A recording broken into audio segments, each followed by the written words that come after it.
Amis téléspectateurs, chers internautes, bien-aimés dans les Seigneurs, chers frères et sœurs, je vous salue tous dans les mots et précieux nom de notre Seigneur Jésus-Christ. Aujourd'hui, l'Esprit de Dieu m'a mis à cœur de parler de la puissance de la prière simple.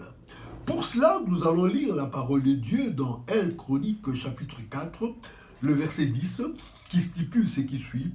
Japheth invoqua le Dieu d'Israël en disant, « Si tu me bénis et que tu étends mes limites, si ta main est avec moi, et si tu me préserves du malheur, en sorte que je ne sois pas dans la souffrance. » Et Dieu accorda ce qu'il avait demandé.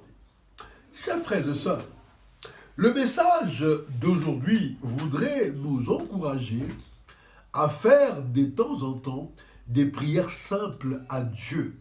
Il y a des moments dans notre vie de tous les jours, dans notre vie professionnelle, dans notre vie spirituelle, même dans notre vie tout à fait personnelle, nous arrivons à nous fatiguer et à ne plus avoir même des mots à adresser à Dieu, tellement nos fardeaux sont grands et que nos problèmes débordent et nous n'avons peut-être pas des mots à dire au Seigneur à ces moments-là. Voilà pourquoi ces jours, nous voulons vous encourager à faire de temps en temps des prières qui soient simples, mais qui peuvent avoir un impact grand dans notre vie et motiver la main de Dieu à étendre sa gloire et sa puissance sur nous. Bien-aimé dans le Seigneur, Japheth était un homme de Juda.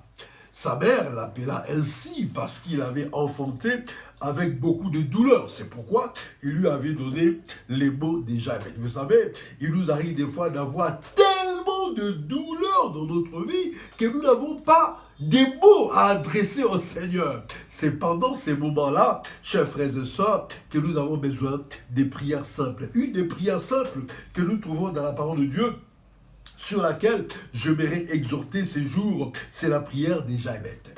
Japheth pria Dieu d'agrandir son territoire et de le préserver du mal.